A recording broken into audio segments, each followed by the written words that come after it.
നല്ല രാത്രിക്കായി സ്തോത്രം ചെയ്യുന്നു.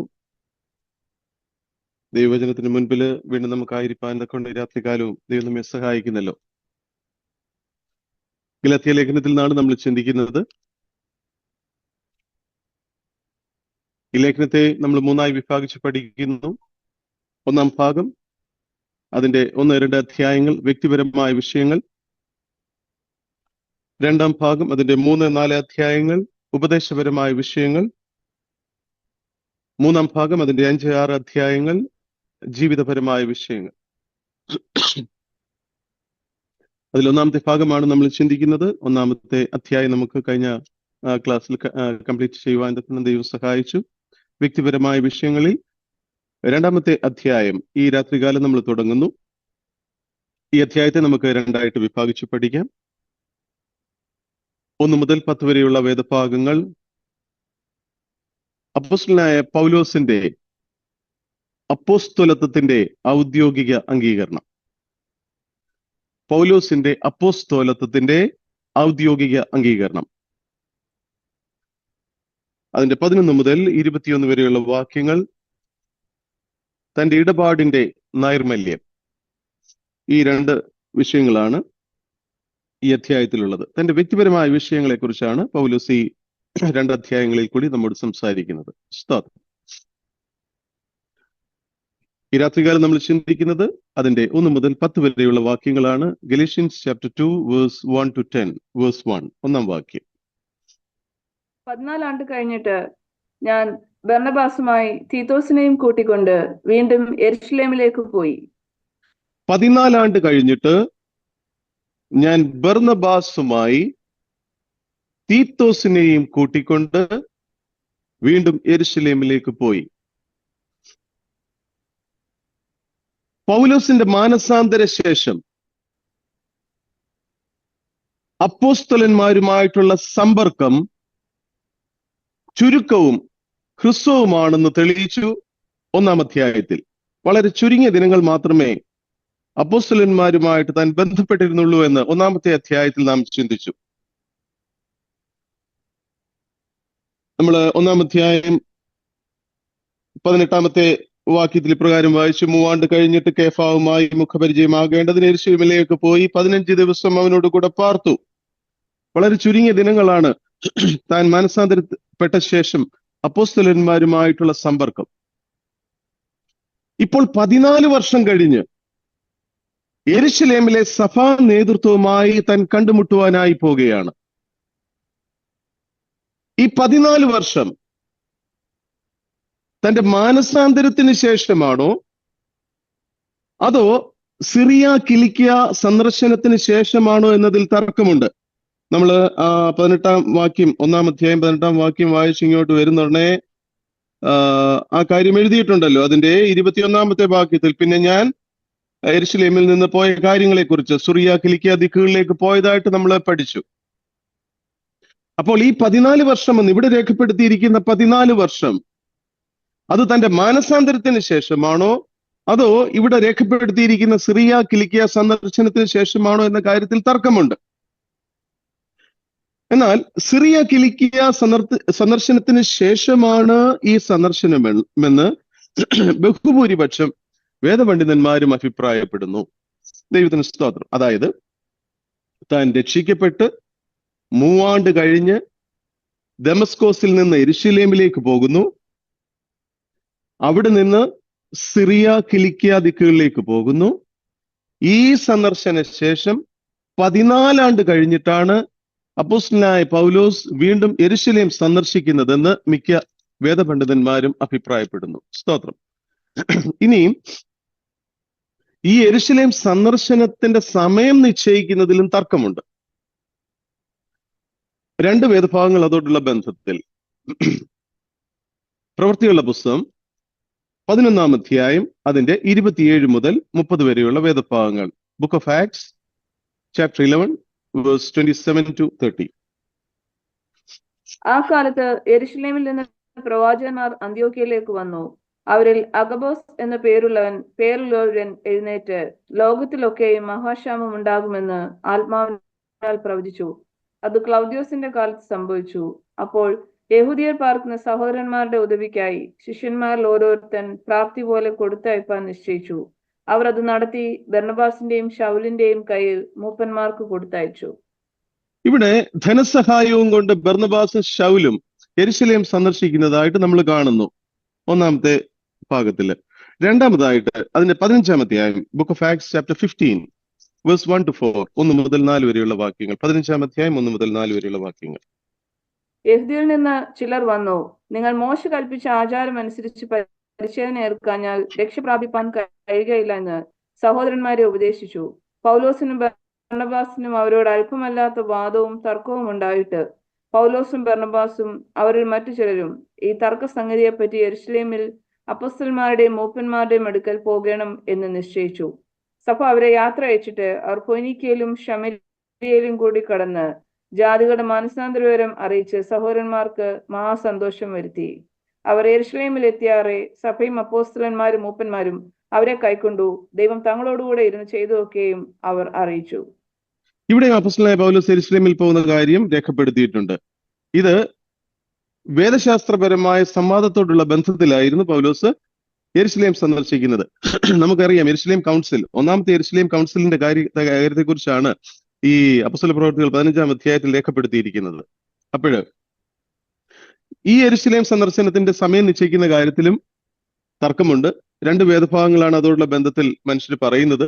അതിൽ ഒന്നാമത്തെ കാര്യം ധനസഹായവും കൊണ്ട് ബർന്നബാസും ശൗലും യെരുശലേം സന്ദർശിക്കുന്ന കാര്യമാണ്. രണ്ടാമത്തെ ഭാഗം വേദശാസ്ത്രപരമായ സംവാദത്തോടുള്ള ബന്ധത്തിലുള്ള സന്ദർശനമാണ്.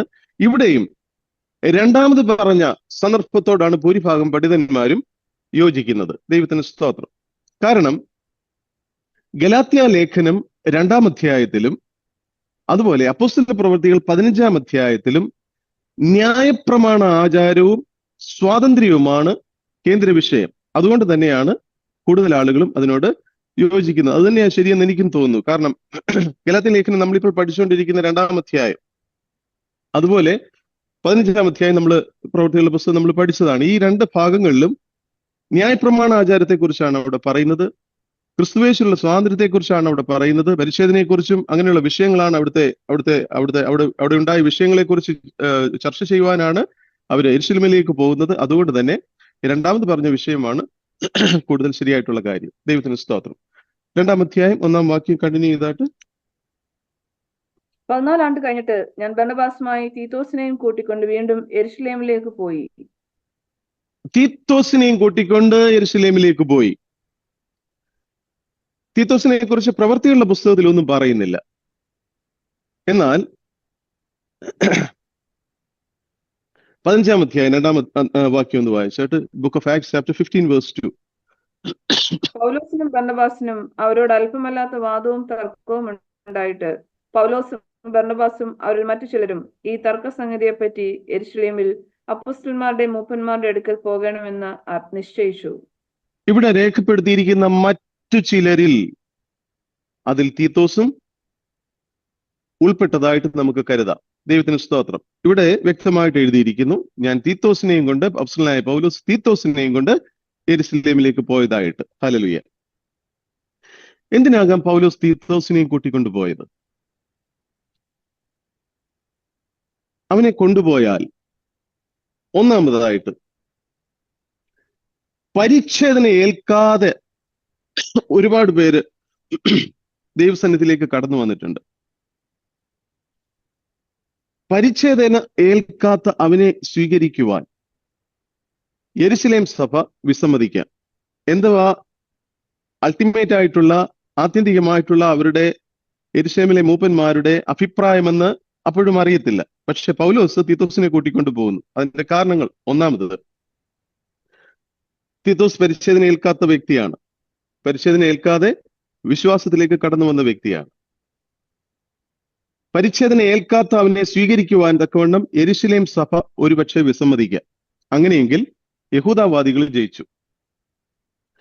ഇനിയും യെരുശലേം സഭ അവനെ സ്വീകരിക്കാം. അങ്ങനെയെങ്കിൽ ദൈവത്തിന്റെ സത്യം ജയിച്ചു. ഒരു ക്രിസ്ത്യാനി ആകുന്നതിന് പരിച്ഛേദന ആവശ്യമില്ലെന്ന് എല്ലാ സഭകളും അറിയുവാനും ഇത് കാരണമായി തീരും. തീത്തോസിനെ കൂട്ടിക്കൊണ്ട് അപ്പോസ്തലനായ പൗലോസ് പോയതിന്റെ ഉദ്ദേശം ഒന്നുകിൽ യെരുശലേം സഭ അവനെ റിജക്ട് ചെയ്യാം, അങ്ങനെയാണെങ്കിൽ പരിച്ഛേദന വേണമെന്ന് വാദിക്കുന്ന യഹൂദവാദികൾ ജയിച്ചു. എന്നാൽ യെരുശലേം സഭ അവനെ അക്സെപ്റ്റ് ചെയ്താൽ പുതിയ നിയമസഭയുടെ സത്യം വിജയിച്ചു. പല സഭകളും അതറിയുന്നതിന് കാരണമായി തീരും. ഒരു ക്രിസ്ത്യാനിയാകുന്നതിന് ജാതീയ വിശ്വാസത്തിൽ നിന്ന് വന്ന ഒരുത്തന് പരിച്ഛേദന ആവശ്യമില്ലെന്ന് എല്ലാ സഭകളും അറിയുവാൻ തക്കവണ്ണം കാരണമായി തീരും. ദൈവത്തിന് സ്തോത്രം. തീത്തോസിനെ യെരുശലേമിലേക്ക് കൂട്ടിക്കൊണ്ടു പോയത് അപ്പോസ്തലനായ പൗലോസിന്റെ ഒരു ഉറച്ച തീരുമാനമായിരുന്നു. അത് തന്റെ തീരുമാനത്തിന്റെ ശക്തിയെ കാണിക്കുന്നു. കാരണം അങ്ങനെ ഒരു വിഷയമുള്ളപ്പോൾ യെരുശലേം കൗൺസിലിലേക്ക് താൻ പോയപ്പോൾ തീത്തോസിനെ കൂട്ടിക്കൊണ്ടു പോയത് ഈ വിഷയത്തിൽ ഒരു തീരുമാനം, തന്റെ ഉറച്ച പിന്തുണ ഈ വിഷയത്തിൽ തീത്തോസിനുണ്ടെന്ന് യെരുശലേം മൂപ്പന്മാരെ അറിയിക്കുക എന്നുള്ള ഒരു ഉദ്ദേശവും ഒരു പക്ഷേ പൗലോസിന് കാണുമായിരിക്കാം. 2-ാം വാക്യം. ഞാനൊരു വെളിപ്പാട് അനുസരിച്ചത്രേ പോയത്, ഞാൻ ഓടുന്നതോ ഓടിയതോ വെറുതെ എന്ന് വരാതിരിപ്പാൻ ഞാൻ ജാതികളുടെ ഇടയിൽ പ്രസംഗിക്കുന്ന സുവിശേഷം അവരോട് വിശേഷാൽ പ്രമാണികളോട് വിവരിച്ചു. ഞാനൊരു വെളിപ്പാടനുസരിച്ചത്രേ പോയത്.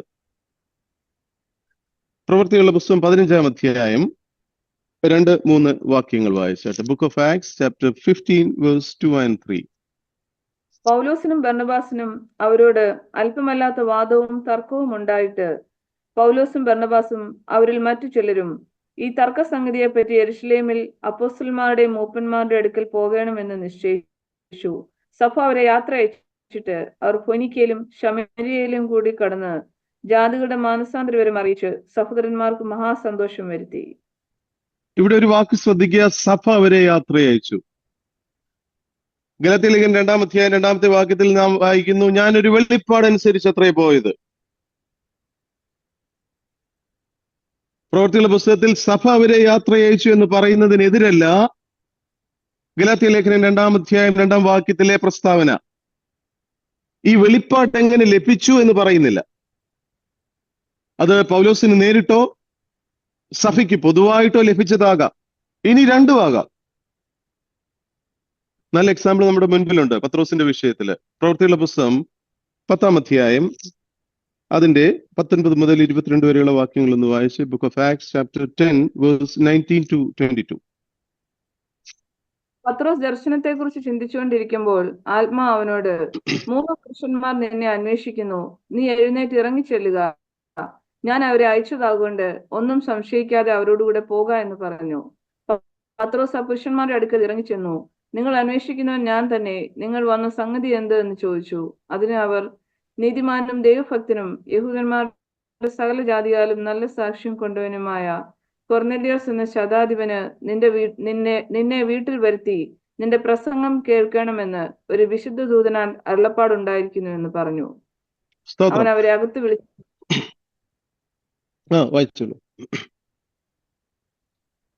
പിറ്റേന്നാൾ എഴുന്നേറ്റ് അവരോടുകൂടെ പുറപ്പെട്ടു. യോപ്പയിലെ സഹോദരന്മാർ ചിലരും അവനോടുകൂടെ പോയി.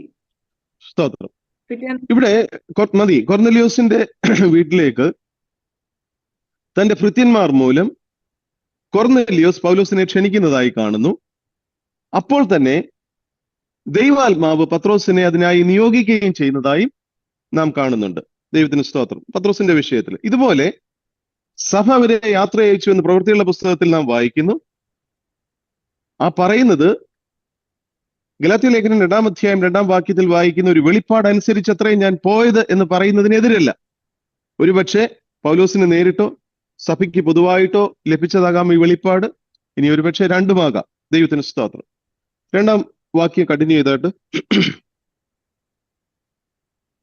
ഞാനൊരു വെളിപ്പാട് അനുസരിച്ചത്രേ പോയത്, ഞാൻ ഓടുന്നതോ ഓടിയതോ വെറുതെ എന്ന് വരാതിരിപ്പാൻ ഞാൻ ജാതികളുടെ ഇടയിൽ പ്രസംഗിക്കുന്ന സുവിശേഷം അവരോട് വിശേഷാൽ പ്രമാണികളോട് അറിയിച്ചു. സ്തോത്രം. ഞാൻ ഓടുന്നതോ ഓടിയതോ വെറുതെ എന്ന് വരാതിരിപ്പാൻ. ഞാൻ ഓടുന്നതോ ഓടിയതോ വെറുതെ എന്ന് വരാതിരിപ്പാൻ. വെറുതെ എന്ന വാക്ക് കീനോസ് എന്ന ഗ്രീക്ക് പദം. അതിന്റെ അർത്ഥം ഞാൻ ഓടുന്നതോ ഓടിയതോ വ്യർത്ഥമായി അല്ലെങ്കിൽ വിഫലമായി അല്ലെങ്കിൽ അർത്ഥശൂന്യമായി എന്ന് വരാതിരിക്കുവാൻ തക്കവണ്ണം. നമ്മുടെ ക്രിസ്തീയ ജീവിതം ഇങ്ങനെ ആകരുത്. സ്തോത്രം. എന്തൊക്കെയോ ചെയ്യുന്നു. നമ്മുടെ ഓട്ടം സ്ഥിരതയോട് ഓടുവാൻ തക്കവണ്ണം ദൈവത്തിന്റെ വചനം നമ്മെ ഓർമ്മിപ്പിക്കുന്നു. നമ്മുടെ മുൻപിൽ ഒരു ട്രാക്ക് ഉണ്ട്. ട്രാക്ക് തെറ്റി ഓടാനല്ല, നമുക്കൊരു ലക്ഷ്യസ്ഥാനമുണ്ട്. ആ സ്ഥാനത്ത് നമ്മൾ എത്തണം. വിശ്വാസത്തിൽ വന്നിട്ട് എങ്ങനെയൊക്കെയോ അങ്ങ് ജീവിച്ച് ഒരു പരുവത്തിന് അങ്ങ് പോയി എങ്ങനെയെങ്കിലും ഓട്ടം തേക്കുക എന്നുള്ളതല്ല. ദൈവം പറഞ്ഞിരിക്കുന്ന ട്രാക്ക് ഉണ്ട്. ആ ട്രാക്കിൽ കൂടെ വേണം നമ്മൾ ഓടുന്നത്. ദൈവത്തിന് സ്തോത്രം. ഞാൻ ഓടിയതോ വെറുതെ എന്ന് വരാതിരിപ്പാൻ. ഒരുപാട് ഓടി, പക്ഷെ ആത്യന്തികമായി ആ പ്രതിഫലം പ്രാപിക്കുവാൻ കൊണ്ട് നമുക്ക് കഴിഞ്ഞില്ലെങ്കിൽ ഓടിയത് വെറുതെ ആയിത്തീരും. ദൈവത്തിന് സ്തോത്രം. ദൈവം നമുക്ക് കരുതി വെച്ചിരിക്കുന്ന ആ ആ സമ്മാനം, നമ്മുടെ നിക്ഷേപം, ഇന്നലെ നമ്മൾ കേട്ടതുപോലെ അല്ലെ, നമ്മുടെ നിക്ഷേപം, ആ നിക്ഷേപം അത് പ്രാപിക്കുവാൻ കൊണ്ട് നമ്മുടെ ജീവിതത്തിൽ ഇടയായിത്തീരണം. ദൈവത്തിന് സ്തോത്രം. രണ്ടാം വാക്യം കണ്ടിന്യൂ ചെയ്യുന്നു. ഞാൻ ഓടിയതോ വെറുതെ എന്ന് വരാതിരിപ്പാൻ ഞാൻ ജാതികളുടെ ഇടയിൽ പ്രസംഗിക്കുന്ന സുവിശേഷം അവരോട് വിശേഷാൽ പ്രമാണികളോട് വിവരിച്ചു. ഞാനത് റെഫർ ചെയ്ത് KJV എന്നാണ്. ഇപ്രകാരം എഴുതിയിരിക്കുന്നത്, and I went up by revelation and communicated unto them that the gospel which I preach among the Gentiles, but privately to them which were of reputation, lest by any means I should run, or had run in vain. ഇവിടെ അവിടെ എഴുതി, മലയാളത്തിൽ ഇല്ലാത്ത ഒരു കാര്യം ഇവിടെ രേഖപ്പെടുത്തിയിട്ടുണ്ട്. എനിക്കൊന്ന് ESV-യിലൊക്കെ എല്ലാ ബാക്കിയുള്ള പരിഭാഷകളിലൊക്കെ ഉണ്ടത്. That the gospel which I preach among the Gentiles, but privately to them. ഞാൻ ജാതികളോട് പ്രസംഗിക്കുന്ന സുവിശേഷം അവരോട് സ്വകാര്യമായി വിവരിച്ചു. അതാണ് ശരി തർജ്ജമ. മലയാളത്തിൽ എന്താ എഴുതിയിരിക്കുന്നത്? ഞാൻ ജാതികളുടെ ഇടയിൽ പ്രസംഗിക്കുന്ന സുവിശേഷം അവരോട് വിശേഷാൽ പ്രമാണികളോട് വിവരിച്ചു എന്നാണ്. ഇവിടെ നാം ഇംഗ്ലീഷ് പരിഭാഷയിലും ശരി തർജ്ജമയിലും അപ്രകാരമാണ്. ഞാൻ ജാതികളോട് പ്രസംഗിക്കുന്ന സുവിശേഷം അവരോട് സ്വകാര്യമായി വിവരിച്ചു. ദൈവത്തിന് സ്തോത്രം. ഇവിടെ പ്രമാണികൾ എന്നൊരു പദം കാണും. 6-ാം വാക്യത്തിലും പ്രമാണികൾ എന്ന പദം കാണുന്നുണ്ട്. 6-ാം വാക്യം എന്ന് വായിച്ചേ. പ്രമാണികളായവരോ അവർ പണ്ട് എങ്ങനെയുള്ളവർ ആയിരുന്നാലും എനിക്ക് ഏതുമില്ല. ദൈവം മനുഷ്യന്റെ മുഖം നോക്കുന്നില്ല. പ്രമാണികൾ എനിക്ക് ഒന്നും ഗ്രഹിപ്പിച്ചു തന്നിട്ടില്ല.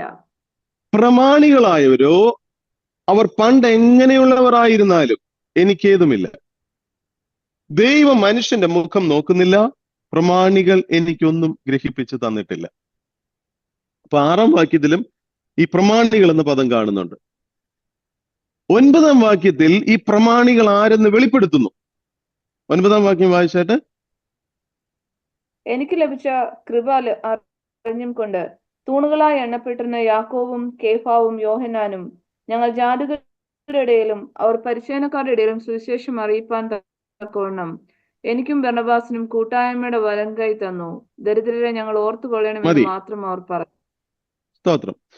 എനിക്ക് ലഭിച്ച ദൈവകൃപ അറിഞ്ഞും കൊണ്ട് തൂണുകളായി എണ്ണപ്പെട്ടിരുന്ന യാക്കോബും കേഫാവും യോഹന്നാനും ഞങ്ങൾ ജാതികളുടെ ഇടയിലും അവർ പരിച്ഛേദനക്കാരുടെ ഇടയിലും സുവിശേഷം അറിയിപ്പാൻ തക്കവണ്ണം എനിക്കും ബർന്നബാസിനും കൂട്ടായ്മയുടെ വലം കൈ തന്നു. അപ്പോൾ 9-ാം വാക്യത്തിൽ ഈ പ്രമാണികൾ ആരെന്ന് പൗലോസ് വെളിപ്പെടുത്തുന്നു.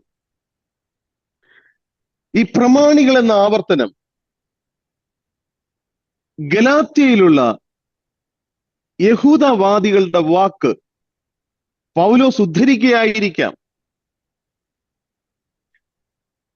ഒരുപക്ഷെ അവർ പറഞ്ഞിരിക്കാം. എന്താണ് അവർ പറയാനുള്ള സാധ്യതകൾ? എന്തായിരിക്കും ഇത്? ഈ വിഷയത്തോടുള്ള ബന്ധത്തിൽ അവർ പറയാനുള്ള കാര്യങ്ങൾ. യാക്കോബ്, കേഫാ, യോഹന്നാൻ എന്നിവരുമായിട്ട് തുലനം ചെയ്യുമ്പോൾ ഈ പൗലോസ് ആരാണ്? അവരൊരു പക്ഷെ ചോദിച്ചിരിക്കുക. ഈ അപ്പോസ്തലന്മാരുമായിട്ട് കമ്പയർ ചെയ്യുമ്പോൾ ഈ പൗലോസ് ആരാണ്? ഈ യാക്കോബും കേഫാവും യോഹന്നാനും അവർ സഭയിൽ നിലയും വിലയുമുള്ളവരല്ലേ? ഇതുപോലെയാണോ പൗലോസ്?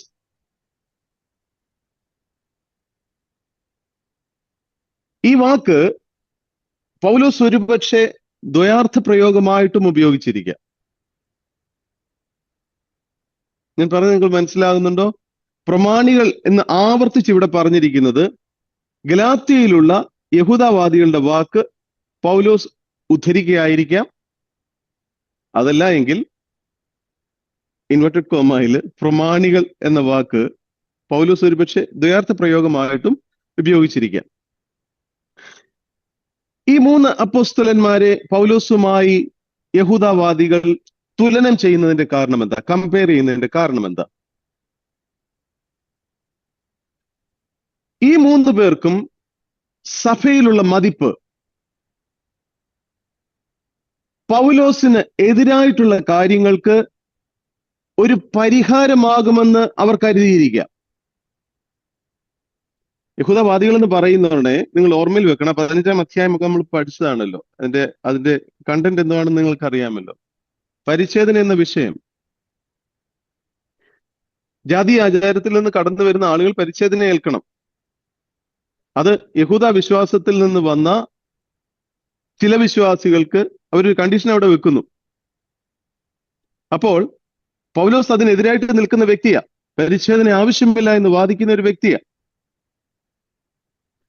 അപ്പൊ ഈ പ്രമാണിമാർ, അതായത് യാക്കോബും കേഫാവും യോഹന്നാനും യെരുശലേം സഭയുടെ തൂണുകൾ, അവര് സഭയിൽ മതിപ്പുള്ള ആളുകളാണ്. അവര്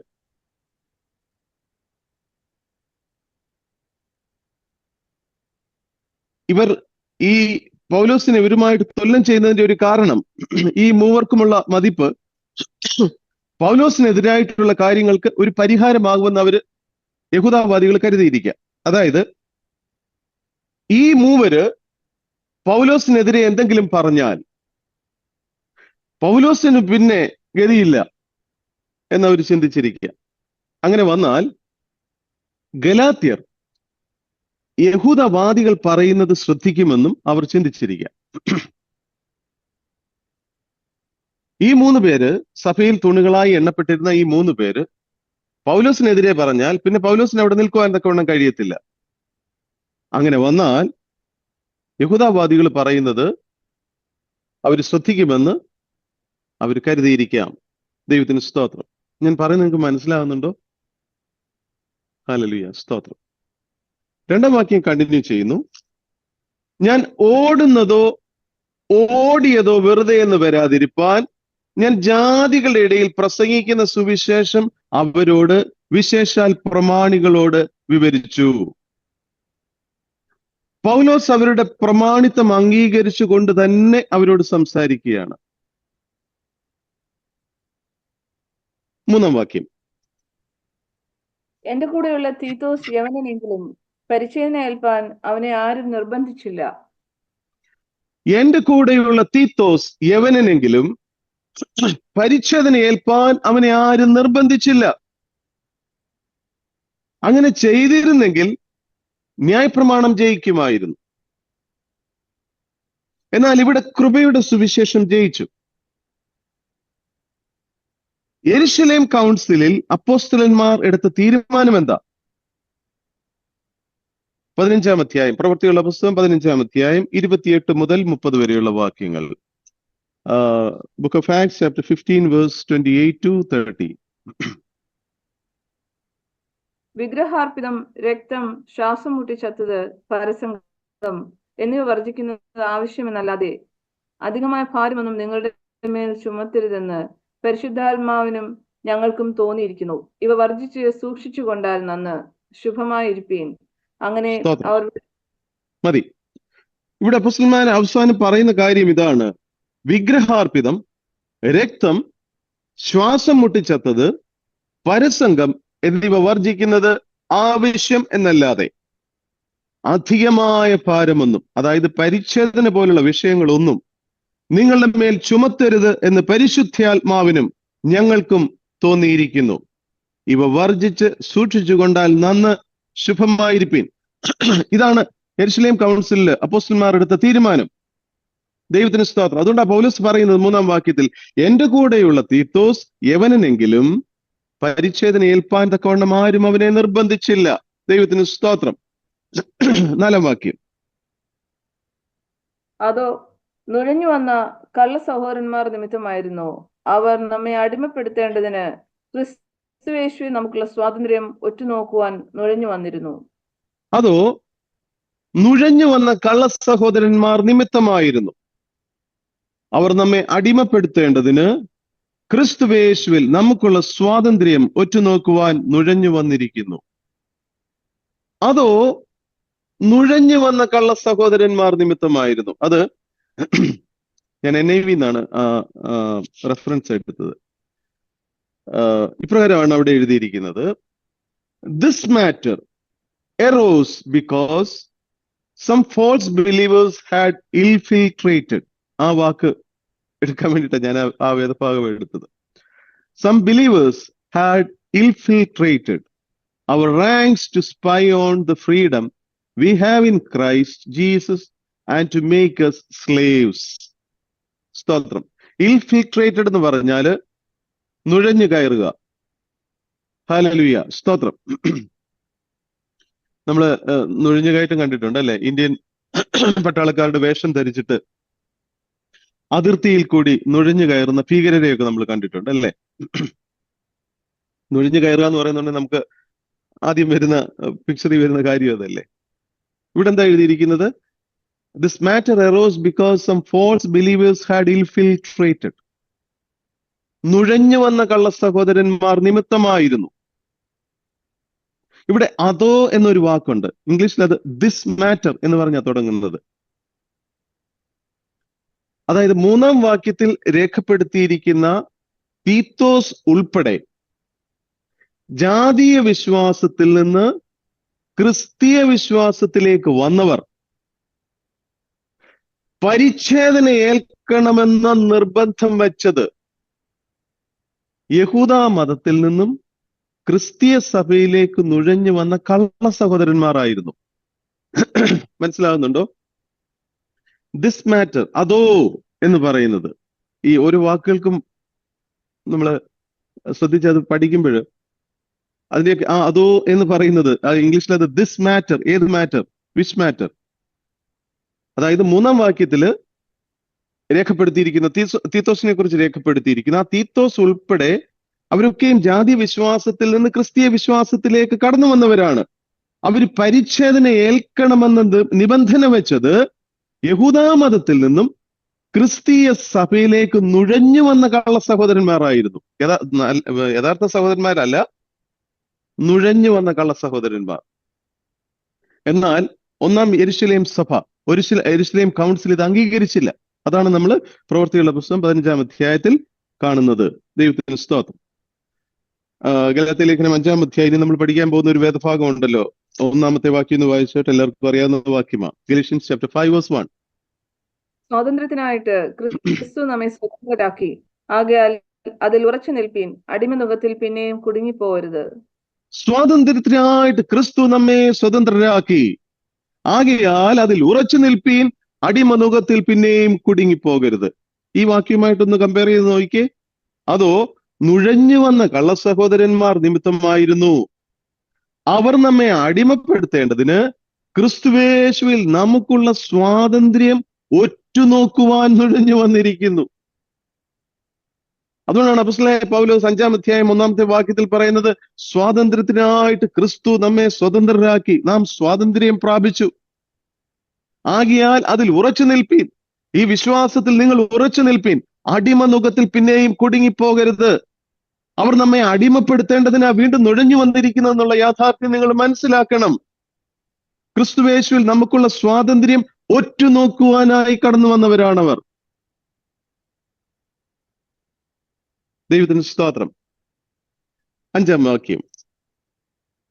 സുവിശേഷത്തിന്റെ സത്യം നിങ്ങളോടുകൂടെ നിലനിൽക്കേണ്ടതിന് ഞങ്ങൾ അവർക്ക് ഒരു നാഴിക പോലും വഴങ്ങിക്കൊടുത്തില്ല. സുവിശേഷത്തിന്റെ സത്യം നിങ്ങളോടുകൂടെ നിലനിൽക്കേണ്ടതിന് ഞങ്ങൾ അവർക്കൊരു നാഴിക പോലും വഴങ്ങിക്കൊടുത്തില്ല. അതായത് പൗലോസും ബർന്നബാസും അവരെ എതിർത്തു. ഒരു നാഴിക നേരത്തേക്ക് പോലും അവർക്ക് വഴങ്ങിക്കൊടുത്തില്ല. സ്തോത്രം. അത് പുതിയ നിയമസഭ അംഗീകരിക്കുന്ന കാര്യമല്ലായിരുന്നു പരിച്ഛേദന എന്ന വിഷയം. ജാതീയ വിശ്വാസത്തിൽ നിന്ന് വന്നവർ പരിച്ഛേദന ഏൽക്കണമെന്നുള്ള കാര്യം പുതിയ നിയമസഭ അംഗീകരിക്കുന്നില്ലായിരുന്നു. സ്തോത്രം. അതിനവർ വഴങ്ങിക്കൊടുത്തില്ല. 6-ാം വാക്യം. പ്രമാണികളായവരോ അവർ പണ്ട് എങ്ങനെയുള്ളവർ ആയിരുന്നാലും എനിക്ക് ഏതുമില്ല. ദൈവം മനുഷ്യന്റെ മുഖം നോക്കുന്നില്ല. പ്രമാണികൾ എനിക്ക് ഒന്നും ഗ്രഹിപ്പിച്ചു തന്നിട്ടില്ല. പ്രമാണികളായവരോ അവർ പണ്ട് എങ്ങനെയുള്ളവർ ആയിരുന്നാലും എനിക്ക് ഏതുമില്ല. ദൈവം മനുഷ്യന്റെ മുഖം നോക്കുന്നില്ല. പ്രമാണികൾ എനിക്ക് ഒന്നും ഗ്രഹിപ്പിച്ചു തന്നിട്ടില്ല. അതായത് പൗലോസ് പ്രസംഗിച്ച സുവിശേഷം നവീകരിക്കത്തക്കവണ്ണം യെരുശലേമിലെ പ്രമാണികളോ അപ്പോസ്തലന്മാരോ പുതുതായി ഒന്നും അവന് നൽകിയില്ല. നിന്റെ സുവിശേഷം നവീകരിക്കണമെന്ന് പറഞ്ഞ് ദൈവം അവന് കൊടുത്ത സുവിശേഷത്തിന്റെ വെളിപ്പാട് നവീകരിക്കണമെന്ന് പറഞ്ഞ് ഈ പ്രമാണികളോ അപ്പോസ്തലന്മാരോ പുതുതായിട്ടൊന്നും തന്നെ പൗലോസിന് നൽകിയിട്ടില്ല. അപ്പോസ്തലനായ പൗലോസിന്റെ സുവിശേഷത്തിന് യാതൊരു അനുബന്ധവും ആവശ്യമുള്ളതായിട്ട് അവർ പറഞ്ഞിട്ടുമില്ല. അതിന്റെ കൂടെ ഇതുകൂടെ ആഡ് ചെയ്യണമെന്ന് പറഞ്ഞ് അവര് ഒന്നും കൊടുത്തിട്ടുമില്ല എന്ന്. ദൈവത്തിന് സ്തോത്രം. 7-ാം വാക്യം.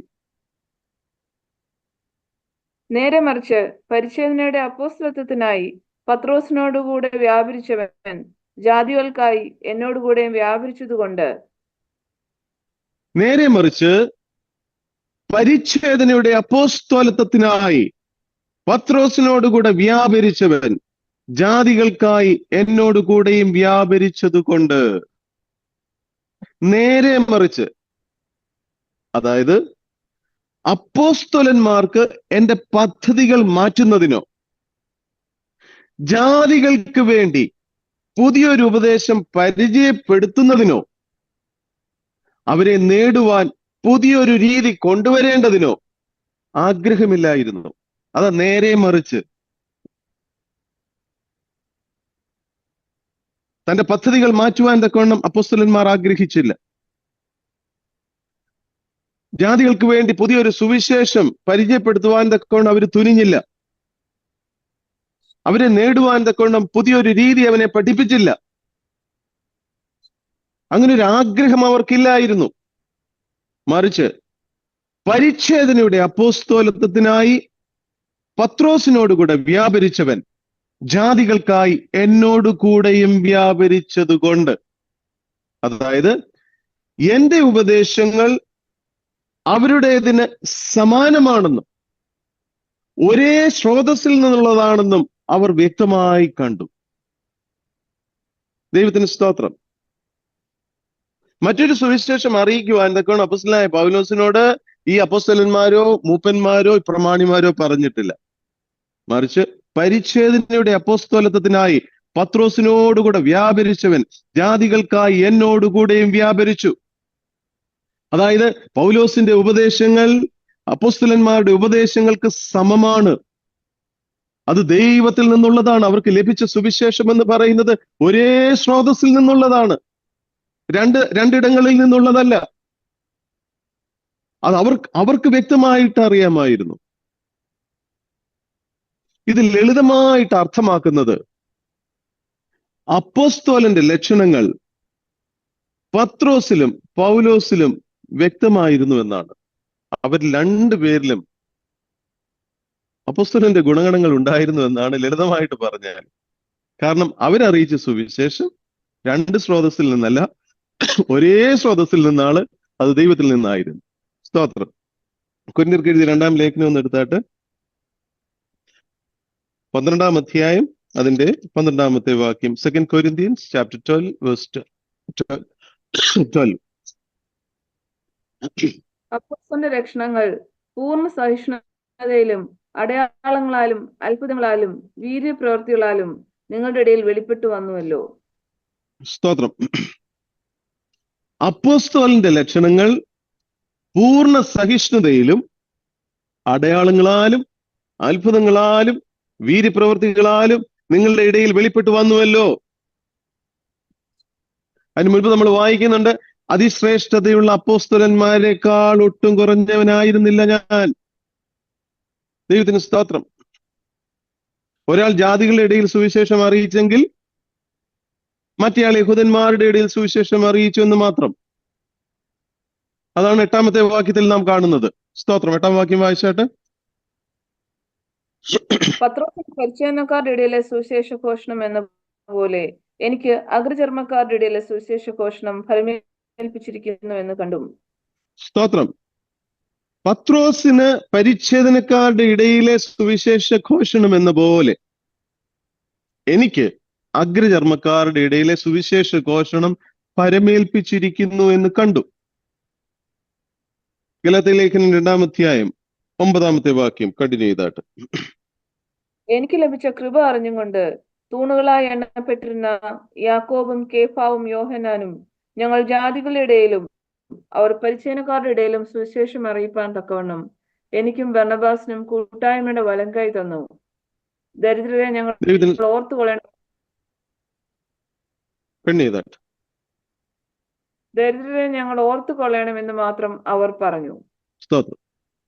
8-ാമത്തെ വാക്യത്തിൽ നാം വായിച്ചു, പത്രോസിന് പരിച്ഛേദനക്കാരുടെ ഇടയിലെ സുവിശേഷ ഘോഷണം എന്ന പോലെ എനിക്ക് അഗ്രചർമ്മക്കാരുടെ ഇടയിലെ സുവിശേഷ ഘോഷണം ഫലമേൽപ്പിച്ചിരിക്കുന്നു. അതായത് ജാതികളുടെ ഇടയിലുള്ള സുവിശേഷം അപ്പോസ്തലനായ പൗലോസിനെ ദൈവം ഏൽപ്പിച്ചു. എന്നാൽ അഗ്രചർമ്മക്കാരുടെ യഹൂദന്മാരുടെ ഇടയിലുള്ള സുവിശേഷം അത് പത്രോസിനെ ഏൽപ്പിച്ചു. ഹല്ലേലൂയ. പത്രോസ് ആയിരുന്നു അവരുടെ ഇടയിൽ കൂടുതലായിട്ട് വേല ചെയ്തത്. സ്തോത്രം. 9-ാമത്തെ വാക്യത്തിൽ നാം വായിക്കുന്നു, എനിക്ക് ലഭിച്ച കൃപ അറിഞ്ഞും കൊണ്ട് തൂണുകളായി എണ്ണപ്പെട്ടിരുന്ന യാക്കോബും കേഫാവും യോഹന്നാനും ഞങ്ങൾ ജാതികളുടെ ഇടയിലും അവർ പരിച്ഛേദനക്കാരുടെ ഇടയിലും സുവിശേഷം അറിയിക്കുവാൻ തക്കവണ്ണം എനിക്കും ബർന്നബാസിനും കൂട്ടായ്മയുടെ വലം കൈ തന്നു. കൂട്ടായ്മയുടെ വലം കൈ തന്നു. എന്തുകൊണ്ട് കൊടുത്തു?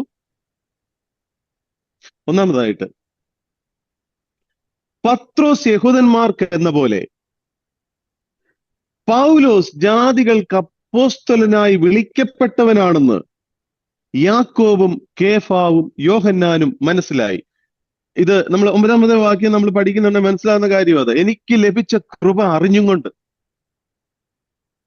തൂണുകളായി എണ്ണപ്പെട്ടിരുന്ന യാക്കോബും കേഫാവും യോഹന്നാനും ഞങ്ങൾ ജാതികളുടെ ഇടയിലും അവർ പരിച്ഛേദനക്കാരുടെ ഇടയിലും സുവിശേഷം അറിയിപ്പാൻ തക്കവണ്ണം എനിക്കും ബർന്നബാസിനും കൂട്ടായ്മയുടെ വലം കൈ തന്നു. അപ്പോൾ ഒന്നാമത്തെ കാരണം എന്തുകൊണ്ടാണ് കൈ കൊടുത്തത്? വെറുതെ കൈ കൊടുത്തതല്ല, അവർക്കത് ബോധ്യമുണ്ടായിരുന്നു. പത്രോസ് യഹൂദന്മാർക്ക് എന്ന പോലെ പൗലോസ് ജാതികൾക്ക് അപ്പോസ്തലനായി വിളിക്കപ്പെട്ടവനാണെന്ന് ഈ തൂണുകളായി എണ്ണപ്പെട്ടവർക്ക് ബോധ്യമുണ്ടായിരുന്നു. രണ്ടാമതായിട്ട്, പത്രോസ് പ്രധാനമായിട്ട് പാലസ്തീനിൽ യഹൂദന്മാരുടെ ഇടയിലും പൗലോസ് ജാതികളുടെ ഇടയിലും ശുശ്രൂഷിച്ചു വന്നു. അതായത് ഭൂമിശാസ്ത്രപരമായിട്ടുള്ള വ്യത്യാസം അവരുടെ ശുശ്രൂഷയിൽ ഉണ്ടായിരുന്നു. ശരിയല്ലേ? യഹൂദന്മാരുടെ ഇടയിൽ ഈ പലസ്തീനിലായിരുന്നു കൂടുതലായിട്ടും പൗലോസിന്റെയും മറ്റ് തൂണുകളായി എണ്ണപ്പെട്ടിരുന്ന അപ്പോസ്തലന്മാരുടെയും പ്രവർത്തനം. എന്നാൽ പൗലോസ് എവിടെയായിരുന്നു? പൗലോസിന്റെ 3 മിഷണറി യാത്രകൾ നമ്മൾ പഠിച്ചതാ. അപ്പോൾ ഇടങ്ങളിലൊക്കെയും സുവിശേഷം അറിയിക്കുവാൻ തക്കൊണ്ട്, ജാതികളുടെ ഇടയിൽ സുവിശേഷം അറിയിക്കുവാൻ തക്കൊണ്ട് ദൈവം വിളിച്ചത് അവനെ. ദൈവത്തിന് സ്തോത്രം. അപ്പോൾ ഭൂമിശാസ്ത്രപരമായിട്ടുള്ള വ്യത്യാസം ഉണ്ടായിരുന്നു. മൂന്നാമതായിട്ട്, പത്രോസിൽ കൂടി വീര്യപ്രവൃത്തികൾ ചെയ്ത പരിശുദ്ധാത്മാവ് പൗലോസിൽ കൂടിയും അത്ഭുതങ്ങൾ ചെയ്യുവാൻ തക്കവണ്ണം പ്രസാദിച്ചു. വെറുതെയല്ല കൈ കൊടുത്തത്. പ്രവൃത്തികളുടെ പുസ്തകം എടുത്താട്ട് 15-ാം അധ്യായം അതിന്റെ 12-ാമത്തെ വാക്യം, book of Acts chapter 15 verse 12.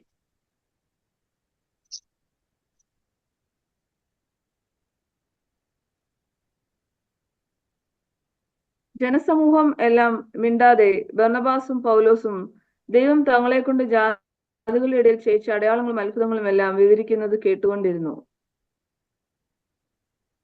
ജനസമൂഹമെല്ലാം മിണ്ടാതെ ബർന്നബാസും പൗലോസും ദൈവം തങ്ങളെ കൊണ്ട് ജാതികളുടെ ഇടയിൽ ചെയ്യിച്ച അടയാളങ്ങളും അത്ഭുതങ്ങളും എല്ലാം വിവരിക്കുന്നത് കേട്ടുകൊണ്ടിരുന്നു. അപ്പോൾ പത്രോസിൽ കൂടി ചെയ്ത വീര്യപ്രവർത്തികൾ ദൈവത്തിന്റെ ആത്മാവ് പൗലോസിൽ കൂടിയും ചെയ്യുന്നതായിട്ട് അവർക്ക് ബോധ്യം വന്നു.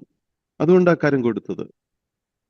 രണ്ടാമതൊരു വേദഭാഗം കൂടി വായിച്ചിട്ട് പിന്നെ നമ്മൾ കുറച്ചു മുമ്പ് വായിച്ചൊരു വേദഭാഗം തന്നെയാണ് കൊരിന്ത്യർക്ക് എഴുതിയ 2-ാം ലേഖനം 12-ാം അധ്യായം 12-ാമത്തെ വാക്യം. ഇപ്രകാരം നമ്മൾ വായിച്ചത്, അപ്പോസ്തലന്റെ ലക്ഷണങ്ങൾ പൂർണ്ണ സഹിഷ്ണുതയിലും അടയാളങ്ങളാലും അത്ഭുതങ്ങളാലും വീര്യപ്രവർത്തികളാലും നിങ്ങളുടെ ഇടയിൽ വെളിപ്പെട്ടു വന്നുവല്ലോ. അതായത് ഈ തൂണുകളായി എണ്ണപ്പെട്ടിരുന്ന യാക്കോബിനും കേഫാവിനും അതുപോലെ യോഹന്നാനും അപ്പോസ്തലനായ പൗലോസിന്റെ അപ്പോസ്തോലത്വം വെളിപ്പെട്ടെന്ന്, അപ്പോസ്തോലിന്റെ ലക്ഷണങ്ങൾ വെളിപ്പെട്ടെന്ന്. എന്താ അവിടെ എഴുതിയിരിക്കുന്നത്? അപ്പോസ്തോലിന്റെ ലക്ഷണങ്ങൾ പൂർണ്ണ സഹിഷ്ണുതയിലും അടയാളങ്ങളാലും അത്ഭുതങ്ങളാലും വീര്യപ്രവർത്തികളാലും നിങ്ങളുടെ ഇടയിൽ വെളിപ്പെട്ടു. അതുകൊണ്ട് ആ കരം കൊടുത്തത്. നാലാമതായിട്ട്, പൗലോസ് ജാതികളുടെ ശുശ്രൂഷയിലേക്ക് സ്വയം എടുത്തു ചാടിയതല്ല. അത് ദൈവം അവന് നൽകിയ ഗൃഹവിചാരകത്വമാണെന്ന് അപ്പോസ്തലന്മാർ ഗ്രഹിച്ചു. പൗലോസ് വാസ്തവമായിട്ടൊന്ന് ചിന്തിച്ചു നോക്കിയേ. ജാതികളുടെ ശുശ്രൂഷയിലേക്ക് സ്വയം എടുത്തു ചാടിയതാണോ? അവൻ അതിന്റെ ആവശ്യം ഉണ്ടായിരുന്നില്ല. അവനെ സംബന്ധിച്ചിടത്തോളം പണം, പദവി, പ്രശസ്തി ഇതൊക്കെയും ഉണ്ടായിരുന്നവനാ പൗലോസ്.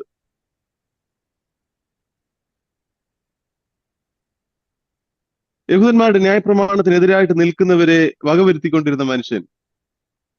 എല്ലാ പദവികളും അറിവും പ്രശസ്തി ജ്ഞാനവും ഒക്കെ ഉണ്ടായിരുന്ന ഒരു വ്യക്തി ജാതികളുടെ ശുശ്രൂഷയിലേക്ക് സ്വയം എടുത്തു ചാടിയതാണെന്ന് ഒരിക്കലും കരുതുവാൻ കഴിയില്ല. അതവർക്ക് ബോധ്യമുണ്ടായിരുന്നു. അത് അവരെ സംബന്ധിച്ചിടത്തോളം ജാതികളും ഈ ദൈവഗ്രഹത്തിന്റെ ഭാഗമാണെന്ന കാര്യം അപ്പോസ്തലനായ പൗലോസിനെ ദൈവം ഗ്രഹിപ്പിച്ചു. ദൈവത്തിന് സ്തോത്രം. ആദിമ നൂറ്റാണ്ടിൽ ഇത് ഔട്ട് ഓഫ് ദ ബോക്സ് ചിന്തയാണ്. നമുക്ക് പിന്നെ ചിന്തിക്കുവാൻ തൊക്കെ കഴിയാത്ത മേഖലയാ. കാരണം ദൈവത്തിന്റെ ജനമെന്ന് യഹൂദന്മാർ കരുതിയിരുന്നത് അവരെയാ. അവര് ദൈവജനത്തിന്റെ ഭാഗമാകുക എന്ന്, ജാതികൾ ദൈവജനത്തിന്റെ ഭാഗമാകുക എന്ന് പറയുന്ന പോലെ നമ്മളിപ്പൊ കേൾക്കുന്ന പോലെ അല്ല അത്. ആദിമ നൂറ്റാണ്ടിൽ ഇങ്ങനെ പറയുന്നവനെ തല്ലിക്കൊല്ലുന്നവനായിരുന്നു പൗലോസ്. കാരണം അവർക്കത് അംഗീകരിക്കുവാൻ തൊക്കെ കഴിയത്തില്ല. യഹോവ അവരുടെ ദൈവമാ. ആ യഹോവയെങ്കിലേക്കുള്ള പ്രവേശനം കർത്താവായ യേശു ക്രിസ്തുവിൽ കൂടി ജാതികൾ പ്രാപിച്ചു എന്ന് അംഗീകരിക്കുവാൻ തക്കവണ്ണം കഴിയാത്ത കാലമായിരുന്നത്. അതുകൊണ്ട് ജാതികളുടെ ശുശ്രൂഷയിലേക്ക് അവൻ സ്വയം എടുത്ത് ചാടിയതല്ല. അത് അപ്പോസ്തലന്മാർക്ക് നന്നായിട്ട് മനസ്സിലായി. അതുകൊണ്ടാണ് കൈ കൊടുത്തത്. ദൈവത്തിന് സ്തോത്രം. എന്തുകൊണ്ടാണ് കൈ കൊടുത്തത്? 4 കാര്യങ്ങൾ ഞാൻ പറഞ്ഞു. പത്രോസ് യഹൂദന്മാർക്കെന്ന പോലെ പൗലോസ് ജാതികൾക്ക് അപ്പോസ്തലനായി വിളിക്കപ്പെട്ടവനാണെന്ന് ഈ തൂണുകളായി എണ്ണപ്പെട്ട യാക്കോബിനും കേഫാവിനും യോഹന്നാനും മനസ്സിലായി. 2, ഭൂമിശാസ്ത്രപരമായിട്ടുള്ള വ്യത്യാസം ഉണ്ടായിരുന്നു. പത്രോസ് പ്രധാനമായിട്ട് പാലസ്തീനിൽ യഹൂദന്മാരുടെ ഇടയിലും പൗലോസ് ജാതികളുടെ ഇടയിലും ശുശ്രൂഷിച്ചു വന്നു.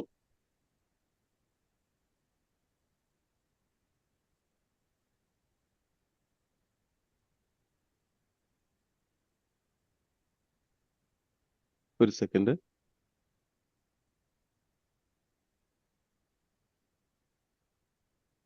പത്രോസ് പ്രധാനമായിട്ട് പാലസ്തീൻ യഹൂദന്മാരുടെ ഇടയിലും അതുപോലെ പൗലോസ് ജാതികളുടെ ഇടയിലും ശുശ്രൂഷിച്ചു. ഭൂമിശാസ്ത്രപരമായിട്ടുള്ള വ്യത്യാസങ്ങൾ ഉണ്ടായിരുന്നു. അതുകൊണ്ടാണ് കൈ കൊടുത്തത്.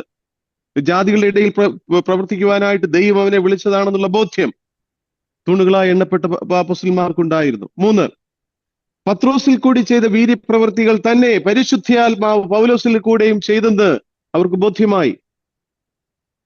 4, പൗലോസ് ജാതികളുടെ ശുശ്രൂഷയിലേക്ക് സ്വയം എടുത്തു ചാടിയതല്ല, ദൈവം അവന് നൽകിയ ഗ്രഹവിചാരകത്വമാണെന്ന് അപ്പോസ്തലന്മാർ ഗ്രഹിച്ചു. ജാതികളെയും ഈ ദൈവ ഭവനത്തിന്റെ ഭാഗമാക്കുവാൻ തക്കവണ്ണം ദൈവം വിളിച്ച് വേർതിരിച്ചവനാണ് അപ്പോസ്തലനായ പൗലോസ് എന്ന് അപ്പോസ്തലന്മാർക്ക് ബോധ്യപ്പെട്ടു. അതുകൊണ്ട് അവർ കൈകൊടുത്തത്. ദൈവത്തിന് സ്തോത്രം. ഇനിയും ഇവിടെ പറയുന്ന തൂണുകൾ ആരൊക്കെയാ? ഒന്നാമതായിട്ട് യാക്കോബ്. നമുക്കറിയാം യാക്കോബ് ആരാണ്. ഇവിടെ പറയുന്ന യാക്കോബ് ആരാണ്? ഞാൻ 2 ക്ലാസ്സിന് മുമ്പ് പറഞ്ഞതാ എന്റെ വിശ്വാസം. കർത്താവിന്റെ സഹോദരനായ യാക്കോബ്. എന്തുകൊണ്ടാണ് ആദ്യത്തെ പേര് യാക്കോബിന്റെ വെച്ചിരിക്കുന്നത്? ദൈവം തിരഞ്ഞെടുത്ത 12 അപ്പോസ്തലന്മാരുണ്ടായിരുന്നല്ലോ, പക്ഷെ യാക്കോബിന്റെ പേരെന്താ ആദ്യം പറഞ്ഞിരിക്കുന്നത്? യെരുശലേമിലെ മാതൃസഭയോടും അതിന്റെ ശ്രേഷ്ഠ നേതാവിനോടുമുള്ള ആദരവാണ് അത് കാണിക്കുന്നത്. യെരുശലേം സഭയുടെ മൂപ്പനായിരുന്നു കർത്താവിന്റെ സഹോദരനായ യാക്കോബ്. അവനോടുള്ള ആദരവാണ് ആദ്യം അവന്റെ പേര് നമുക്ക് കാണുവാൻ തക്കവണ്ണം കഴിയുന്നത്. 2, ഈ യാക്കോബ് നമ്മുടെ കർത്താവിന്റെ സഹോദരനായിരുന്നു. അങ്ങനെ ഒരു പരിഗണനയും കൂടെ ഒരുപക്ഷെ പിന്നീടുള്ള അപ്പോസ്തലന്മാരും കൊടുത്തിട്ടുണ്ടാവും അല്ലെ. യേശുക്രിസ്തു ജീവിച്ചിരുന്ന സമയത്ത് യേശുക്രിസ്തുവിനെ വിശ്വസിക്കാത്തവനായിരുന്നു ഈ പറഞ്ഞ യാക്കോബ്. യേശുക്രിസ്തുവിന്റെ സ്വർഗാരോഹണത്തിന് ശേഷമാണ് കർത്താവായ യേശുക്രിസ്തുവിൽ യാക്കോബ് വിശ്വസിക്കുന്നത്. അപ്പോൾ യാക്കോബ് എന്ന് പറയുന്ന വ്യക്തി കർത്താവിന്റെ സഹോദരനാണ്, അർദ്ധ സഹോദരനായിരുന്നു അല്ലെ. മൂന്നാമതായിട്ട് അവൻ യെരുശലേം കൗൺസിലിന്റെ അധ്യക്ഷനുമായിരുന്നു. നാലാമതായിട്ട് ജാതികൾക്ക് കർത്താവായ യേശു ക്രിസ്തുവിലുള്ള സ്വാതന്ത്ര്യം എന്ന പൗലോസിന്റെ അഭിപ്രായത്തിന് അവന്റെ ഉറച്ച നിലപാട് സഹായകരമായിരുന്നു. വളരെയധികം സപ്പോർട്ട് അപ്പോസ്തലനായ പൗലോസിന് യാക്കോബ് കൊടുത്തു. ജാതികൾക്ക് ക്രിസ്തുയേശുവിലുള്ള സ്വാതന്ത്ര്യം, അതായത് ഞാൻ മുമ്പേ പറഞ്ഞതുപോലെ ദൈവഗ്രഹത്തിലേക്ക് ആദിമ നൂറ്റാണ്ടിലെ ജാതികളിൽ നിന്ന് വന്ന വിശ്വാസികൾക്ക് യഹോവയെ എന്ന് വിളിക്കുവാൻ തക്കവണ്ണം യഹൂദന്മാരുടെ ദൈവത്തിന്റെ പേരുച്ചരിക്കുവാനോ അവന്റെ സന്നിധിയിലേക്ക് ചെല്ലുവാനോ ഒന്നും യാതൊരു പ്രാഗൽഭ്യവും ഇല്ലാതിരുന്ന സമയത്ത് ദൈവത്തിന് സ്തോത്രം, ജാതികൾക്ക് ക്രിസ്തുയേശുവിൽ സ്വാതന്ത്ര്യം ലഭിച്ചു.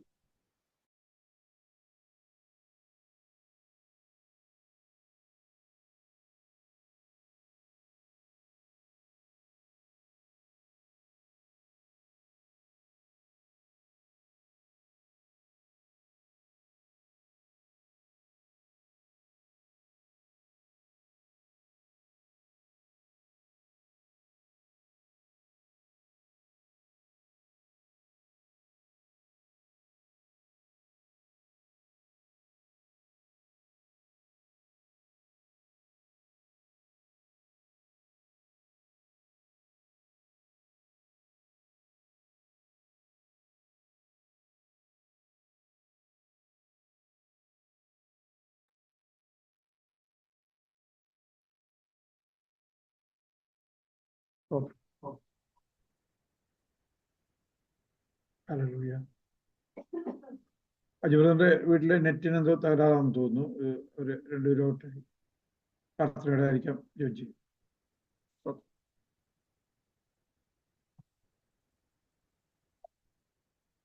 വിളിക്കണോ?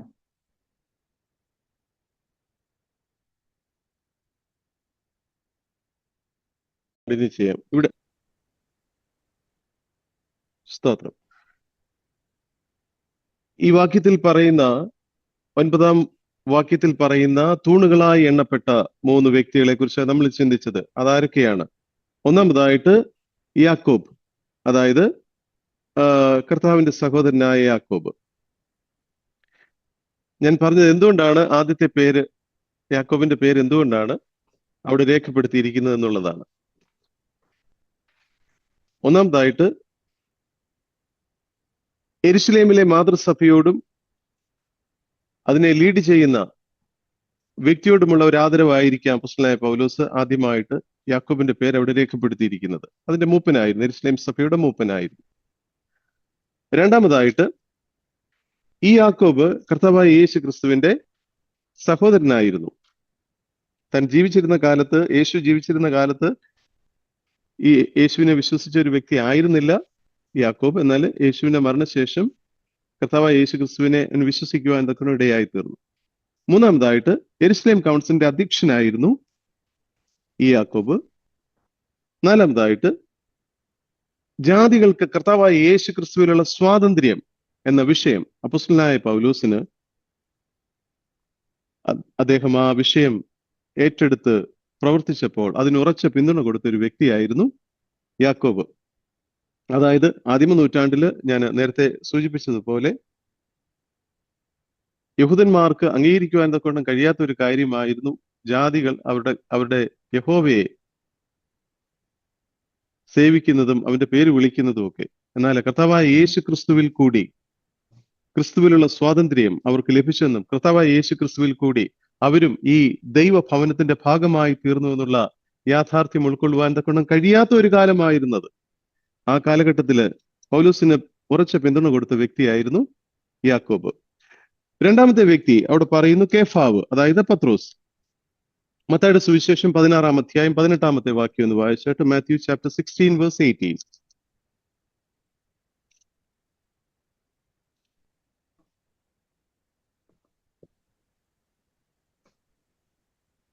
നീ പത്രോസ് ആവുന്നു, ഈ പാറമേൽ ഞാൻ എന്റെ സഭയെ പണിയും, പാതാള ഗോപുരങ്ങൾ അതിനെ ജയിക്കയില്ല എന്ന് ഞാൻ നിന്നോട് പറയുന്നു. സ്തോത്രം. നീ പത്രോസ് ആകുന്നു, ഈ പാറമേൽ ഞാൻ എന്റെ സഭയെ പണിയും. ഇവിടെ പത്രോസ് എന്ന വാക്ക് പെട്രോസ് എന്ന ഗ്രീക്ക് പദം, കേഫ എന്ന അരാമ്യ പദം. യോഹന്നാന്റെ സുവിശേഷം 1-ാം അധ്യായം 42-ാമത്തെ വാക്യം ഒന്ന് വായിച്ചാട്ട്, book of John chapter 1 verse 42.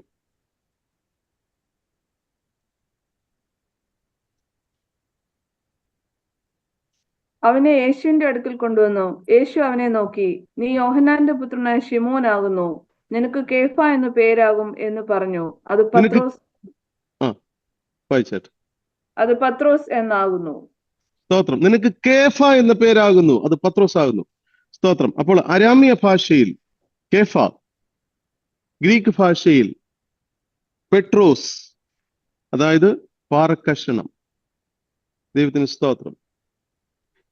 ഈ പാറമേൽ ഞാൻ എന്റെ സഭയെ പണിയെന്ന് പറഞ്ഞാൽ, അത് ഈ പാറ എന്ന് പറഞ്ഞാൽ നീ പത്രോസ് ആകുന്നു, ഈ പാറമേൽ എന്റെ സഭയെ പണിയെന്ന് പറഞ്ഞാൽ ആ പത്രോസ് ആകുന്ന പാറക്കഷണത്തിന്മേലല്ല, ക്രിസ്തുവാകുന്ന ഈ പാറമേൽ ഞാൻ എന്റെ സഭയെ പണിയും. അതായത് പെട്ര എന്നാണ് അതിന്റെ ഗ്രീക്ക് പദം. പെട്ര എന്ന് പറഞ്ഞാല് ചലിപ്പിക്കുവാൻ കഴിയാത്ത പാറ. ആ പാറമേൽ ഞാൻ എന്റെ സഭയെ പണിയുമെന്നാണ് അവിടെ രേഖപ്പെടുത്തിയിരിക്കുന്നത്. ദൈവത്തിന് സ്തോത്രം. മൂന്നാമതായിട്ട് അവിടെ രേഖപ്പെടുത്തിയിരിക്കുന്ന പേര് യോഹന്നാൻ. പൗലോസിന്റെ എഴുത്തുകളിൽ യോഹന്നാനെ കുറിച്ചുള്ള ഏക പരാമർശം ഇത് മാത്രമാണ്. ഇവിടെ മാത്രമാണ് യോഹന്നാനെ കുറിച്ച് പറഞ്ഞിരിക്കുന്നത്. സ്തോത്രം. ചുരുക്കത്തില് പൗലോസ് ആരാണെന്നും എന്തിനാണ് ദൈവം അവനെ വിളിച്ചതെന്നുമുള്ള ബോധ്യം മൂപ്പന്മാർക്കും മൂപ്പന്മാർ ആരാണെന്ന ബോധ്യം പൗലോസിനും ഉണ്ടായിരുന്നു. ദൈവത്തിന് സ്തോത്രം. അവർക്ക് തമ്മിൽ അറിയാമായിരുന്നു, ഹല്ലേലൂയ, അവര് ആരായിരുന്നുവെന്ന്. കാരണം ദൈവത്തിന്റെ ആത്മാവിൽ ജീവിക്കുന്ന വ്യക്തികളായിരുന്നല്ലോ, ദൈവത്തിന്റെ ആത്മാവിനാൽ വിളിച്ചു വേർതിരിക്കപ്പെട്ടവരായിരുന്നല്ലോ അപ്പോസ്തലന്മാർ. അവരോടൊക്കെയും സംസാരിച്ച ഹല്ലേലൂയ ആ ശബ്ദം ഒരേ വ്യക്തിയിൽ നിന്നുള്ളതായിരുന്നു. ദൈവത്തിന് സ്തോത്രം. അവരിലുള്ള ആത്മാവും ഒരേ ആത്മാവായിരുന്നു. സ്തോത്രം.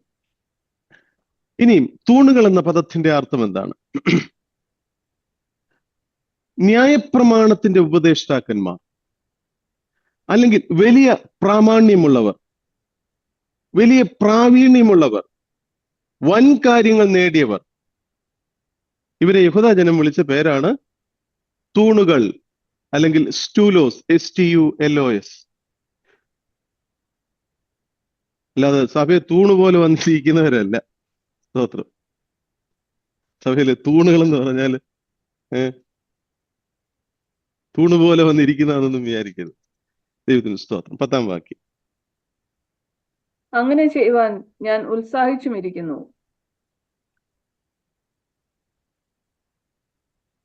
ദരിദ്രരെ ഞങ്ങൾ ഓർത്തുകൊള്ളണം എന്ന് മാത്രം അവർ പറഞ്ഞു. 9-ാം വാക്യത്തിന്റെ അവസാനം, ദരിദ്രരെ ഞങ്ങൾ ഓർത്തുകൊള്ളണം എന്ന് മാത്രം അവർ പറഞ്ഞു. അങ്ങനെ ചെയ്യുവാൻ ഞാൻ ഉത്സാഹിച്ചുമിരിക്കുന്നു. സ്തോത്രം. ദരിദ്രരെ ഞങ്ങൾ ഓർത്തുകൊള്ളണമെന്ന് മാത്രം അവർ പറഞ്ഞു. അതായത് യഹൂദ്യയിലെ പാവപ്പെട്ട ക്രിസ്ത്യാനികളെ ഓർത്തുകൊള്ളണമെന്ന് അവർ അഭ്യർത്ഥിച്ചു. കാരണം സാമൂഹികവും മതപരവുമായിട്ടുള്ള പീഡ അവർക്കുണ്ടായിരുന്നു. സമൂഹത്തിൽ നിന്നുള്ള പീഡ അവർക്കുണ്ടായിരുന്നു. അതായത് യഹൂദ മതത്തിൽ അന്നും ജീവിച്ച യഹൂദ വിശ്വാസികൾ ക്രിസ്തീയ വിശ്വാസത്തിലേക്ക് പോയ ആളുകളെ, അവരുടെ പള്ളിയിൽ നിന്ന് പോയ ആളുകളെ അവർ വെറുതെ വിടുവോ? അവരുടെ സമൂഹത്തിൽ തന്നെ അവർക്ക് പീഡയുണ്ടായിരുന്നു. ദൈവത്തിന് സ്തോത്രം.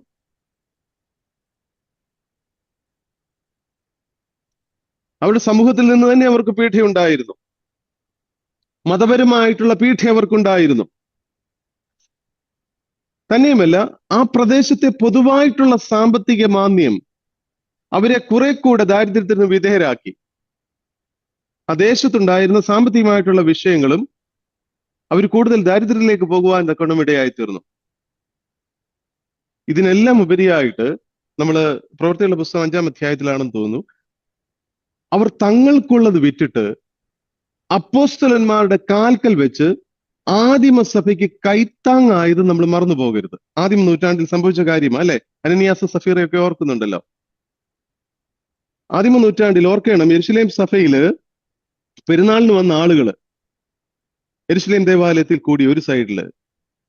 ഇവിടെ മർക്കോസിന്റെ മാളിക മുറിയിൽ ആദിമ നൂറ്റാണ്ടിലെ ശിഷ്യന്മാര് പെന്തക്കോസ്ത് നാളിൽ ഒരുമിച്ച് കൂടി അന്ന് പരിശുദ്ധാത്മാവിന്റെ അഭിഷേകം പ്രാപിച്ചവര്. അതിനുശേഷം അനേകർ ക്രിസ്തീയ വിശ്വാസത്തിലേക്ക് വന്നു. ആ കാലത്ത് പുതുതായിട്ട് വിശ്വാസത്തിലേക്ക് വന്നവരെ നിലനിർത്തിയത് യെരുശലേമിലുള്ള യഹൂദ മതത്തിൽ നിന്ന് വന്ന വിശ്വാസികളായിരുന്നു. അവർക്കുള്ളതൊക്കെ അവർ വിറ്റിട്ട് ഈ ആദിമ നൂറ്റാണ്ടിൽ കടന്നു വന്ന വിശ്വാസികളെ പോറ്റുവാൻ തക്കവണ്ണം അവർക്കിടയായി തീർന്നു. അതുകൊണ്ട് തന്നെ പിന്നീട് വന്നപ്പോഴ് അവർക്കുള്ള കാര്യങ്ങളൊക്കെ പിന്നീട് ബുദ്ധിമുട്ടായി. അതുകൊണ്ടാണ് അപ്പോസ്തലനായ പത്രോസ് പൗലോസിനെ ഓർമ്മിപ്പിക്കുന്നത്, ദരിദ്രരെ ഞങ്ങൾ ഓർത്തുകൊള്ളണമെന്ന് മാത്രം അവർ പറഞ്ഞു. യെരുശലേമിലുള്ള ദരിദ്രരെ അങ്ങനെ ചെയ്യുവാൻ ഞാൻ ഉത്സാഹിച്ചുമിരിക്കുന്നു. യഹൂദ്യയിലുള്ള ദരിദ്ര ക്രിസ്ത്യാനികളെ സഹായിക്കുവാൻ തക്കവണ്ണം പൗലോസ് ഉത്സാഹിയുമായിരുന്നെന്ന്. കൊരിന്ത്യർക്ക് എഴുതിയ 1-ാം ലേഖനം 16-ാം അധ്യായം 1 മുതൽ 3 വരെയുള്ള വാക്യങ്ങൾ. 1 Corinthians chapter 16 verse 1-3.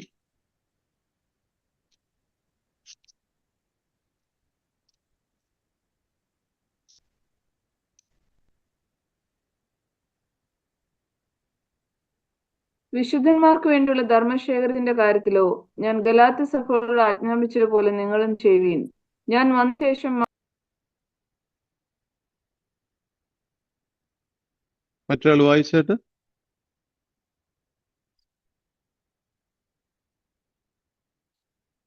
First Corinthians chapter 16 verse 1-3.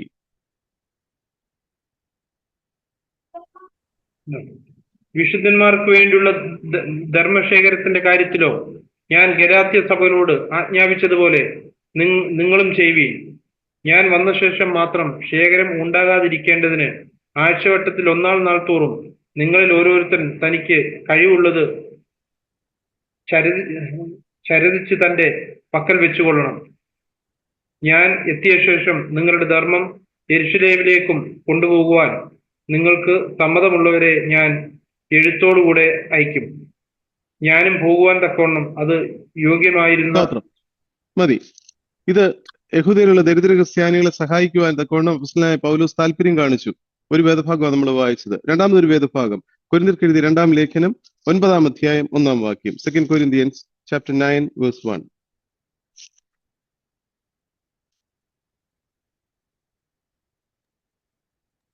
വിശുദ്ധന്മാർക്ക് വേണ്ടി നടത്തുന്ന ദ്രവ്യശേഖരത്തെ കുറിച്ച് നിങ്ങൾക്ക് എഴുതുവാൻ ആവശ്യമില്ലല്ലോ. അഗായ മതി ബ്രദറെ. ഒരു വേദഭാഗം കൂടെ വായിച്ചിട്ട് റോമർക്ക് എഴുതിയ ലേഖനം 15-ാം അധ്യായം അതിന്റെ 26-27 വാക്യങ്ങൾ കൂടി. Book of romance chapter 15 verse 26 and 27.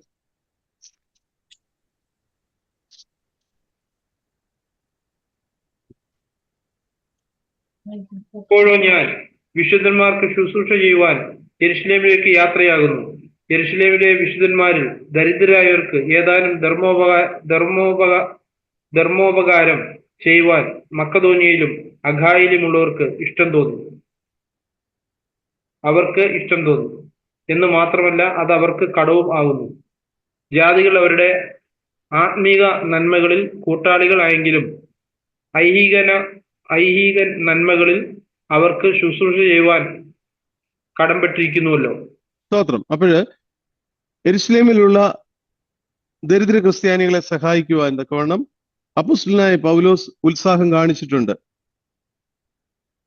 പൗലോസ് യെരുശലേം കൗൺസിലിന് മുൻപും ഈ പ്രവൃത്തി ചെയ്തിട്ടുള്ളതായിട്ട് നമ്മൾ കാണുന്നുണ്ട്. പ്രവൃത്തിയുള്ള പുസ്തകം 11-ാം അധ്യായം അതിന്റെ 27 മുതൽ 30 വരെയുള്ള വാക്യങ്ങളോടൊന്ന് വായിച്ചാൽ നമുക്ക് വൈൻഡപ്പ് ചെയ്യാം.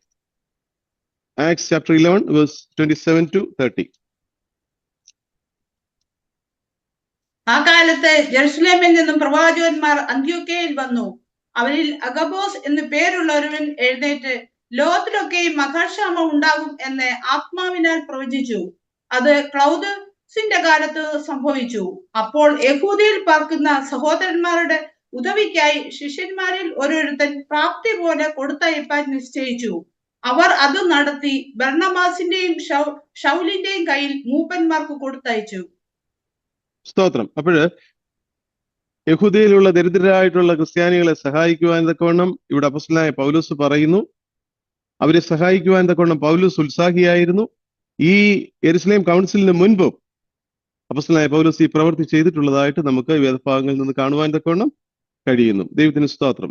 ഈ പ്രവൃത്തിയിലൂടെ യഹൂദയിലുള്ളവരും മറ്റു പുറജാതി ക്രിസ്ത്യാനികളുമെല്ലാം ഒരു ശരീരവും ഒരു ആത്മാവുമാണെന്നും ഏക പ്രത്യാശയ്ക്കായിട്ടാണ് അവർ വിളിക്കപ്പെട്ടിരിക്കുന്നുവെന്നും ഹല്ലേലൂയ വെളിപ്പെടുത്തുകയാണ് ഈ വചനത്തിൽ കൂടി ദൈവത്തിന്റെ ആത്മാവ്. ദൈവത്തിന് സ്തോത്രം. നമ്മൾ ഇന്ന് ചിന്തിച്ച ഭാഗം 2-ാം അധ്യായം, ഗലാത്യർക്ക് എഴുതിയ ലേഖനം 2-ാം അധ്യായം അതിന്റെ 1 മുതൽ 10 വരെയുള്ള വേദഭാഗങ്ങളാണ്. പ്രാരംഭമായിട്ട് ഞാൻ പറഞ്ഞതുപോലെ അപ്പോസ്തലനായ പൗലോസിന്റെ അവന്റെ അപ്പോസ്തോലത്വത്തിന്റെ ഔദ്യോഗിക അംഗീകരണമാണ് ഈ ഭാഗങ്ങളിൽ കൂടി നമുക്ക് കാണുവാൻ തക്കവണ്ണം കഴിയുന്നത്. ദൈവത്തിന് സ്തോത്രം. ഹല്ലേലൂയ. തൂണുകളായി എണ്ണപ്പെട്ടിരുന്ന അപ്പോസ്തലന്മാർ, ദൈവത്തിന് സ്തോത്രം, അവരൊക്കെയും തന്റെ പ്രവൃത്തി അംഗീകരിക്കുന്നതായിട്ട് നമുക്ക് കാണുവാൻ തക്കവണ്ണം കഴിയും. അതിന്റെ ഒരു ഭാഗമെന്ന് പറയുന്നത് പ്രവൃത്തികളുടെ പുസ്തകം 15-ാം അധ്യായം നമ്മൾ കൂടെ ചിന്തിക്കുമ്പോഴാണ് ആ കാര്യങ്ങൾ നമുക്ക് കൂടുതലായിട്ട് മനസ്സിലാക്കുവാൻ തക്കവണ്ണം കഴിയുന്നത്. ഹല്ലേലൂയ. ഈ കേട്ട വചനങ്ങൾ നിങ്ങളുടെ ജീവിതത്തിൽ അനുഗ്രഹമാകട്ടെ. തുടർന്നുള്ള ഭാഗങ്ങൾ ദൈവഹിതമെങ്കിൽ അടുത്ത ആഴ്ച കണ്ടിന്യൂ ചെയ്യുവാൻ തക്കവണ്ണം ദൈവനാമത്തിൽ ശരണപ്പെടുന്നു. നിങ്ങളെ ഓരോരുത്തരെയും ദൈവം ധാരാളമായിട്ട് അനുഗ്രഹിക്കട്ടെ.